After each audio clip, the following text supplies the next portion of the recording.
Thank you for watching the Tank Museum's YouTube channel, and don't forget to subscribe. If you can support the museum, please think of backing us on Patreon or joining one of our membership schemes.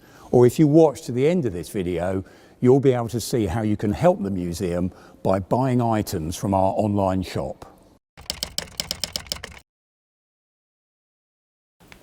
This is a Sherman tank, I don't need to tell you that, but it's actually quite interesting from our point of view because it's the only M4 Sherman, or Sherman 1 really to be exact, that we've got in the collection.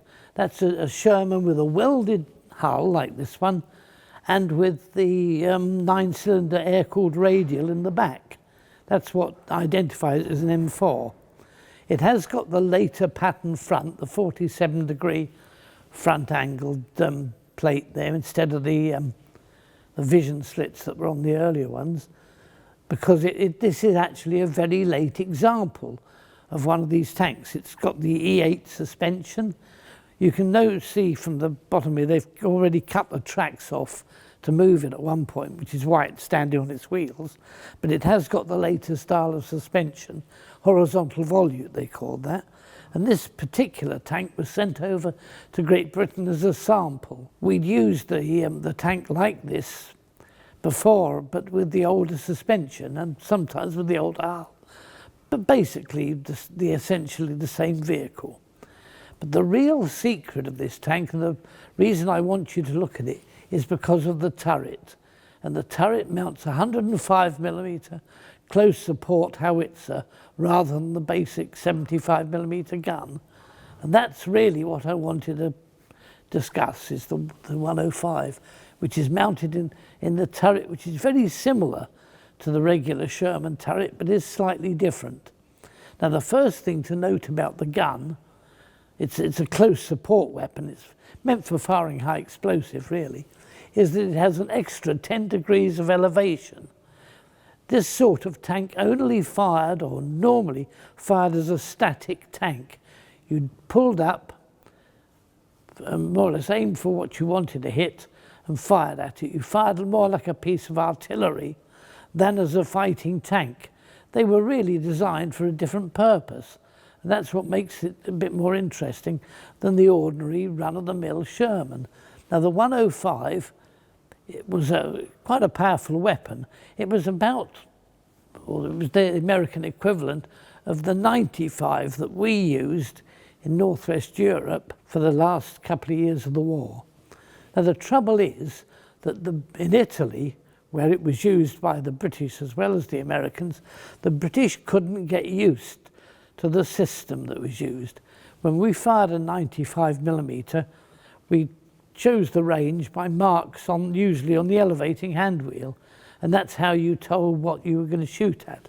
With this thing, with the 105, what you had to do was insert a sort of charge into you had the shell and the shell case, naturally. You had to actually insert a charge, and there were 6 of these, making up to a maximum range, when it's got all 6 attached, of about 12,000 yards, I suppose. But you could have any scale below that by sort of adjusting the size of the charge. Now, for some reason, the British gunners couldn't get used to that system. But the Americans seem to have done it perfectly well, and it was handled reasonably well in Italy. But generally speaking, it wasn't popular in Britain because it meant mucking about with the round before you loaded it. And that's how it worked. You loaded the gun with the round set to the range that you wanted, elevated it to a fair old height if you needed, and fired as an artillery piece at over the top at another gun or anything you wanted to knock out, but not really for firing at a tank. You really needed to direct fire. There was a high explosive anti-tank round provided with these, which in theory would penetrate 4 inches of armour at any range you cared to aim and fire it. The trouble was that this sort of tank originally didn't have powered traverse. It wasn't necessary, and even at this stage didn't have powered elevation. Because the tank was going to be static when it fired, they didn't bother with these things to add them to the tank.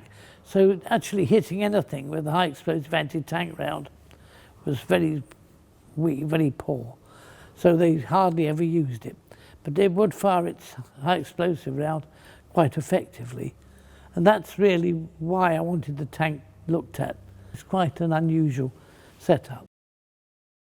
We have a fantastic selection of books, models, clothes and other gifts on the Tank Museum online shop. When you buy from our online shop, you are supporting the Tank Museum charity, and that means we can carry on caring for our collection and producing this content. If you have supported us already, thank you very much, subscribe and do keep watching.